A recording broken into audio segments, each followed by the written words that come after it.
Hi, welcome to Koluguri 24 news TV. Koluguru news TV ప్రేక్షకులకి అందరికీ తెలంగాణ ఆవిర్భావ దినోత్సవ శుభాకాంక్షలు. 12 సంవత్సరాలు పుష్కర కాలం అయిపోయింది. తెలంగాణ కళ సాకారం అయిపోయి మన సంబరాలు చేసుకునే వేళ మనం ఆందోళన పడవలసినటువంటి ఒక విషయం ఉంది. అది ఈరోజు నేను ప్రస్తావిస్తూ ఉన్నాను. ఆందోళన చెందుతున్నాను, గుబులేస్తూ ఉంది, భయమేస్తూ ఉంది. మళ్ళీ తెలంగాణ ఆగమైపోతుందా అన్నటువంటి ఒక ఆలోచనతో ఒళ్ళు గగురుపాటు కలుగుతుంది. కల్లోలితమైపోయింది. తెలంగాణ అయిపోతుందా, తెలంగాణ మళ్ళీ కలహాలతోటి వెనకకు ప్రయాణిస్తుందా అనే అనుమానం వస్తూ ఉంది. దీని వెనక కుట్రలేదో దాగి ఉన్నాయా, కుట్రదారులు ఎవరు, పాత్రదారులు ఎవరో తేలాల్సిన అవసరం ఉంది. ఈ విషయమై చర్చ జరగాల్సిన అవసరం ఉంది. వాడి గురించి ఇప్పుడు మనం చర్చించుకుందాం. కల్లోలిత తెలంగాణ కుట్రదారులు ఎవరు, వారికి సుపారీ ఇచ్చేటువంటి పేమెంటు ప్యాకేజీలు ఎవరు ఇస్తున్నారు, మరి అధికారం కోసం ఒకరోజు మత కల్లాలు జరిగేది ఈ హైదరాబాదులో ఈ తెలంగాణ రాష్ట్రంలో. గతంలో ఉమ్మడాంధ్రప్రదేశ్గా ఉన్నప్పుడు, అంటే నైజాం పాలనలో జరిగినటువంటి మత కల్లాలు ఉమ్మడాంధ్రప్రదేశ్గా అయినప్పుడు ఆంధ్రప్రదేశ్ అనే ఆంధ్ర రాష్ట్రం అనేటువంటి ముక్క వచ్చి తెలంగాణ హైదరాబాద్ స్టేట్లో కలిసిన తర్వాత అధికారుల సీమాంధ్రుల అధికార నాయకుల పదవి కాపాడుకోవడానికో పదవుల నుంచి దింపడానికో వాళ్ళ అస్తిత్వాన్ని నిరూపించుకోవడానికి, అస్తిత్వాన్ని ప్రదర్శించడానికో ఈ రాష్ట్రంలో ఈ నగరంలో మత కలహాలు సృష్టించబడేయని చరిత్ర సాక్ష్యం. ఎందుకంటే మత కలహాలు జరిగితే ముఖ్యమంత్రి మార్పు జరుగుతుంది, లేదా అధికార పార్టీ ఓడిపోవాలి అనే కోరికలతోటి కుట్రతోటి రహస్యంగా మత కలహాలు సృష్టించి హైదరాబాదులో అశాంతిని నెలకొల్పినటువంటి చరిత్ర మనం చాలాసార్లు చూసాం. హైదరాబాదులో కర్ఫ్యూ అంటేనే, హైదరాబాదులో పాత బస్సులు తిరగాలంటేనే, హైదరాబాదులో అనుచితంగా తిరగాలంటే భయపడేటువంటి రోజులు. అంటే ఒక ఓల్డ్ సిటీకి వెళ్ళాలన్నా, ఒక బహదూరాపురా లాంటి వెళ్ళాలన్నా, కాలాపత్రికి వెళ్ళాలన్నా ఎప్పుడు ఏం జరుగుతుందో ఒక భయం ఉన్న ఫలంగా కర్ఫ్యూ ప్రకటిస్తే మనం ఎటు వెళ్ళాలి అంటే అక్కడ ఎవరికి నిర్దాక్షిణంగా ఎవరికి పగలుండవు. అంటే ముస్లింని హిందువులు చంపుతారు, హిందువులను ముస్లింలు చంపుతారు.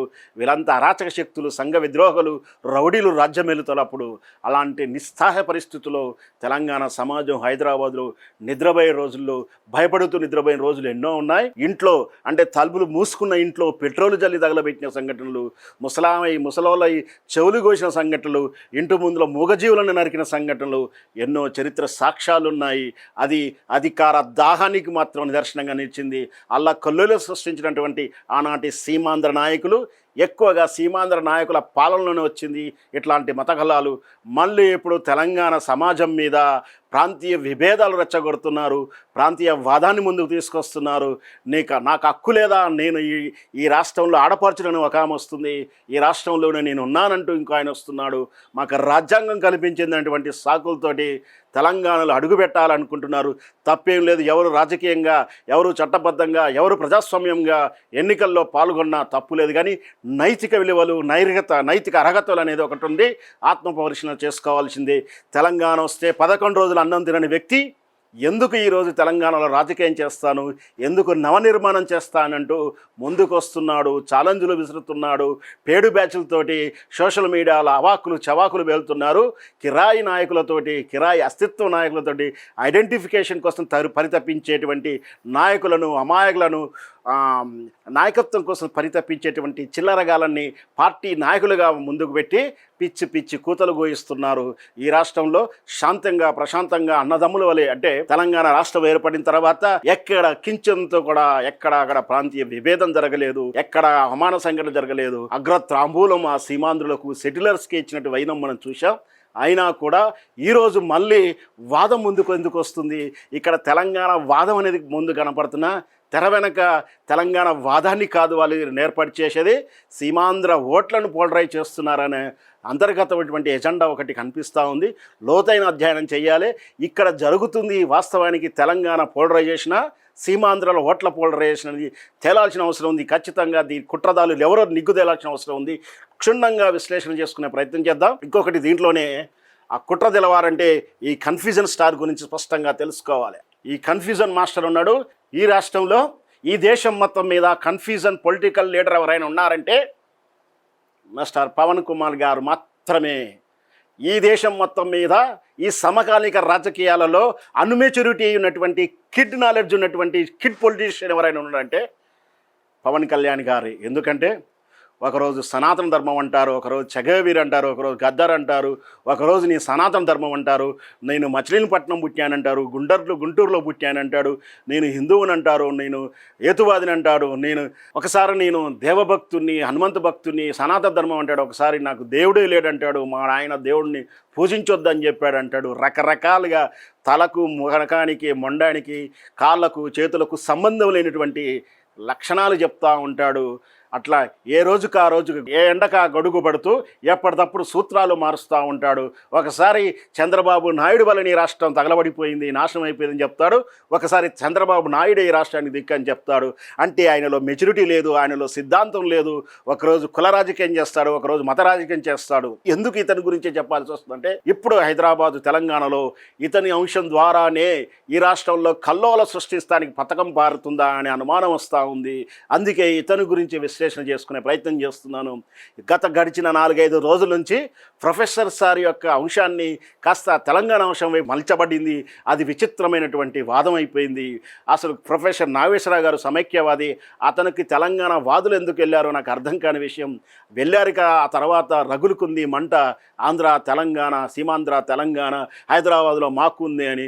ఈలోపు వచ్చింది ఒక కోడిపుంజు బయటికి, కోడి చెరువు కుంభకోణం, అది కోడికు చెంబు కుంభకోణం బయటికి రాగానే దాడులు మొదలయ్యాయి. సోషల్ మీడియాలో విశృంఖలమైనటువంటి పైశాచిక ఆనందం పొందేటువంటి సైకోలు, వాళ్ళు జన సైనికుల పేరు మీద పిచ్చి పిచ్చి రాత్రులు, పిచ్చి కామెంట్లు చేస్తూ ఉన్నారు.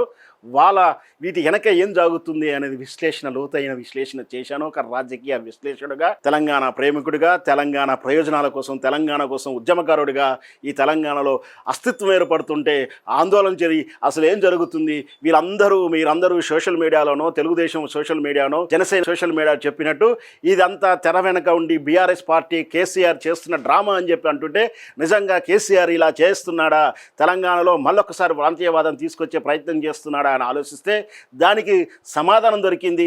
దీని వెనక ఉంది కేసీఆర్ కాదు, దీని వెనక ఉంది ఈ కుట్రదారులే ఉన్నారు. మరి ఆ కుట్రదారుడు చంద్రబాబు నాయుడు అవుతాడా, ఈ పవన్ కళ్యాణ్ అవుతాడా, ఇంకోరు అవుతారు? సమాధానం కూడా వెతుక్కునే ప్రయత్నం చేద్దాం.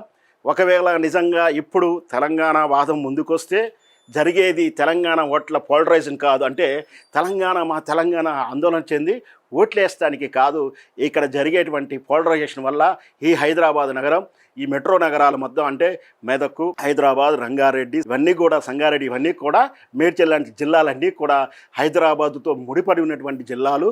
ఇక్కడ తెలంగాణలో బీఆర్ఎస్ పార్టీ బలమైనటువంటి ఓటు బ్యాంక్ ఉంది. అది ఎక్కువగా సీమాంధ్ర ఓట్లే. కాబట్టి నిన్నటి అసెంబ్లీ ఎన్నికల్లో ఈ జిల్లాలలో అభివృద్ధి పేరు మీద, వికాసం పేరు మీద, శాంతి భద్రతల పేరు మీద మళ్ళీ బీఆర్ఎస్ పార్టీని విశ్వసించి గెలిపించినటువంటి సీమాంధ్రులని గెలికి కయ్యం కొనుక్కుంటాడని, అంత అమాయకుడని బీఆర్ఎస్ పార్టీ కేసీఆర్ అవుతాడని మాత్రం మనం అనుకుంటే మన అవివేకం మాత్రమే. అంటే ఇప్పుడు జరిగే ఈ కలహాల వలన ప్రాంతీయ భేదం ముందుకొస్తే, మేము తెలంగాణలో, మేము ఆంధ్రాలో విభజన జరిగితే ఈ విభజన వల్ల కేసీఆర్కే నష్టం, బీఆర్ఎస్కే నష్టం. కాబట్టి ఈ కలహాల వెనుక ఆయన ఉండే అవకాశం లేదు. ఇలా పోలరైజ్ అయిన ఓట్లని ఎవరు స్వీకరించబోతున్నారు? మరి వీళ్ళు ఆంధ్రప్రదేశ్ నుంచి ఎన్డీఏ భాగస్వామిగా వస్తున్నటువంటి భారతీయ జనతా పార్టీ, తెలుగుదేశం పార్టీ, జనసేన పార్టీనా, లేదా ఇంకొకటి ప్రత్యామ్నాయం ఉంది, అది రేవంత్ రెడ్డి కాంగ్రెస్ ప్రభుత్వమా అనేది ఇంకొంచెం విశ్లేషణ చేద్దాం. అంటే ఇప్పుడు ఇక్కడ జరిగే ఓటర్ పోలరైజేషన్ వల్ల, ఈ విభజన వల్ల బీఆర్ఎస్కి ఉపయోగం లేదు కాబట్టి వాళ్ళు చేస్తలేరేమో అనే ఒక అవగాహన, ప్లస్ అది కూడా ట్రస్టబుల్. నేనైతే ఖారాఖండగా చెప్తున్నా, ఈ జరుగుతున్నటువంటి ఈ విభేదాలలో, కుట్రలో ఖచ్చితంగా బీఆర్ఎస్ పార్టీ లేదు, ఉండదు, ఆ తప్పిదం చెయ్యదు. ఎందుకంటే సీమాంధ్రుల యొక్క, వలసవాదుల యొక్క, ఈ సెటిలర్స్ యొక్క ఓట్లని వాళ్ళ ఓటు బ్యాంక్గా ఉన్నటువంటి బీఆర్ఎస్ చెడగొట్టుకుంటుందని నా అభిప్రాయం అయితే అనుకుంటున్నాను. ఖచ్చితంగా వాళ్ళు చేయరు. ఇకపోతే ఇట్లా పోలరైజ్ అయితే, అంటే జనసేన పార్టీ బలవంతంగా ఇక్కడ సభ పెట్టాలని చూసినా, లేని తెలంగాణ వాదాన్నో, లేనటువంటి అంశాన్ని ముందుకు తీసుకొచ్చి బీఆర్ఎస్ పార్టీ మీదనో, కేటీఆర్ మీదనో అభండలేయడం వల్ల ఆంధ్రుల్లో ఆందోళన చెందితే, వాళ్ళు పోలరైజ్ పక్కకు వస్తే మనమందరం ఏదో ప్రమాదంలో ఉన్నాం, ఈసారి మనం ఓటు వేయాలంటే కేసీఆర్ ఎట్లాగ అధికారంలో లేడు కాబట్టి మన పార్టీ ఏదైతే ఉందో, మన ఊరి పార్టీ, మన కుల పార్టీలు ఏదైతే ఉన్నాయో వాటికి ఓటేద్దామని అనుకుంటే టీడీపీ అండ్ జనసేన ఆడుతున్న నాటకంగా భావించాలి. అంటే ఇక్కడ సీమాంధ్ర పోలరైజ్ అయితే వాళ్ళకు ఓట్లు పడతాయి, లేదా ఈ ఓట్ల పోలరైజ్ తోటి రేవంత్ రెడ్డి గారు ఏదైతే నిన్న ఉప ఎన్నికలు జూబ్లీస్ ఎన్నికల్లో ఇక్కడ అయితే పోలరైజ్ చేసేసుకొని ఏ విధంగా అయితే రేవంత్ రెడ్డి గారు అన్ని పార్టీల ఓట్లు పోలరైజ్ చేసేసుకొని బీఆర్ఎస్ వర్సెస్ ఆల్ పార్టీస్ ఏ విధంగా అయితే పోలరైజ్ చేసుకొని ఎట్లయితే గెలిచాడో, రాబోయే జేహెచ్ఎంసీ కార్పొరేషన్ 3 డివిజన్ల ఎన్నికల్లో ఆంధ్ర సెటిలర్ని పోలరైజ్ చేయడానికి రేవంత్ రెడ్డి ఆడుతున్న నాటకమా అనే అనుమానం వస్తూ ఉంది. అంటే ఈ తెలంగాణ రాష్ట్రంలో మళ్ళీ ఆనాడు మతకల్లాలు ఈనాడు ప్రాంతీయవాదం సృష్టించింది, మళ్ళీ పెత్తనం కోసమే మళ్ళీ ఆ సీమాంధ్ర పార్టీలు ఆ పార్టీలే మళ్ళీ తెలంగాణలో స్విచ్ పడడానికి సిద్ధంగా ఉన్నాయి. అయితే ఈ పోలరైజేషన్ ఆంధ్ర ఓటర్ల పోలరైజేషన్ వెళితే కాంగ్రెస్ పార్టీ రేవంత్ రెడ్డికి రేపు జిహెచ్ఎంసీలకు ఉపయోగపడాలి అని రేవంత్ రెడ్డి గారు కుట్ర చేస్తున్నాడా, లేదా నాకు పడకుండా లేదు టీడీపీ పడ్డా నాకు పడ్డట్టే నా పార్టీకి పడ్డట్టే అని చెప్పేసి ఆ పార్టీ కోసం పోలరైజ్ చేస్తున్నారా అంటే ఖచ్చితంగా ఈ రెండిట్లో ఏఆర్బి అంటే 2 ఆప్షన్స్ కొత్తమే కుట్ర చేస్తున్నారనే అనుమానం అయితే వస్తూ ఉంది. మళ్ళీ ఒక్కసారి క్షుణ్ణంగా గుప్తంగా చెప్తా ఉన్నాను, ఎప్పుడు తెలంగాణలో జరుగుతున్నటువంటి ప్రాంతీయ విభేదాల చిచ్చు ఎవరి ప్రయోజనాల కోసం అంటే బీఆర్ఎస్ ప్రయోజనాల కోసం. అయితే వాళ్ళు ఇలాంటి రాజకీయం చేయరు, కేవలం ఆంధ్రుల ఓట్లు పోలరైజ్ చేసుకొని అవుతే ఎన్డీఏకి ప్రయోజనం అవ్వాలి అంటే రేపు జిహెచ్ఎం ఎన్నికల్లో Telugu Desam party Telangana Telugu Desam party Janasena party పోటీ చేయదలుచుకొని ఇక్కడ ప్రాంతీయవాదాన్ని రెచ్చగొట్టి ఆంధ్రుల ఓట్లు పోలరైజ్ చేసుకొని గెలిచే కుట్ర చేస్తున్నారా అని అనుమానం వస్తుంది. లేదా రేవంత్ రెడ్డి ఏమైనా చేస్తున్నాడా, ఈ ఏదైతే పోలరైజ్ చేసిన ఆంధ్ర ఓటర్లు వెళ్ళితే నాకే రావాలి కానీ మళ్ళీ కేసీఆర్కి పడకూడదు ఈ ఓట్లు. ఎందుకంటే ఈ రాష్ట్రంలో మళ్ళీ చెప్తున్నాను, అసెంబ్లీ ఎన్నికలప్పుడు ఈ హైదరాబాద్ నియోజకవర్గాలలో ఉన్నటువంటి సెటిలర్ల ఓట్ల బలమే బీఆర్ఎస్ పార్టీ బలం. కాబట్టి ఆ బీఆర్ఎస్ పార్టీ బలమైనటువంటి ఈ ఎన్నికల పోలరైజ్ ఆంధ్ర ఓట్ల పోలరైజ్ని హైజాక్ చేయడానికే తన పేడు మీడియా వాళ్ళతోటి ఈ విధంగా ఏమైనా కథనాలల్లి రచ్చ చేస్తున్నాడనే అనుమానాలు వస్తూ ఉన్నాయి. ఏదైనా సరే తెలంగాణ మళ్ళీ కల్లోలితం అవుతా ఉంది, ఆందోళన పడాల్సిన విషయం ఉంటుంది. ఇతగాడి గురించి ఎందుకు చెప్పాల్సి వచ్చిందంటే ఈయన కన్ఫ్యూజ్ మాస్టరే అని చెప్తా ఉన్నాను. ఈ కన్ఫ్యూజ్ మాస్టరు ఒకవైపు మాట్లాడితే దేశం కోసం సనాతన ధర్మం అని చెప్పి అప్పటికప్పుడు డ్రెస్ చేసుకొని వచ్చేస్తాడు, బొట్టు పెట్టుకొని వచ్చేస్తాడు, కొబ్బరికాయ చేతులు పట్టుకొని ఆ బుడుబుక్కలు ఆయన తెప్పినట్టు ఇట్లా తిప్పుకుంటూ సనాతన ధర్మం అంటాడు, మెట్లకు స్తంభాలకు బొట్లు పెట్టేస్తూ చిల్లర రాజకీయం చేస్తాడు. అలాగే వాళ్ళ రాష్ట్రంలో ఓట్ల కోసం కులవాదం తీసుకొస్తాడు. నా కులం పోలు ఓటేస్తే నేనెందుకు ముఖ్యమంత్రి కాకపోను, నా కులపోలే నన్ను కాదన్నారు అంటూ ఆయన పార్టీ పెట్టేటప్పుడే వాళ్ళ కుల వర్గాల పెట్టుబడిదారులతో మీటింగ్ పెట్టారు అని చెప్పేసి వాళ్ళ మెంటల్స్ ఆ రాజకీయ పార్టీ మేధావర్గమే విమర్శించిన తీరు మనందరికీ తెలిసిందే కదా. అంటే తన కుల రాజకీయం చేశాడు ఆయన రాష్ట్రంలో, ఆయన అనిశ్చితత్వం కోసం, ఆయన గుర్తింపు కోసం. ఆయన 2 సార్లు చిప్ప కూడా ఇచ్చారు, వాళ్ళకు చిప్ప చేతికే ఇచ్చారు కానీ ఒక్క సీటు కూడా ఇవ్వలేదు. మరి వాళ్ళ పరకాల ప్రభాకర్ చెప్పినట్టు ఈవీఎంల పుణ్యానే కావచ్చు, ఈయన మాత్రం ఈసారి గెలిచి హవా చూపిస్తున్నాడు. మరి గతంలో 2 సార్లు 2 దిక్కుల పోటీ చేసినా డిపాజిట్ కూడా రాలేదు. ఒకసారి అసలు పోటీ చేస్తానికి ధైర్యమే చేయలేదు. అక్కడ కులవాదాన్ని ముందు పెట్టుకొని చిల్లర రాజకీయం చేస్తున్నాడు.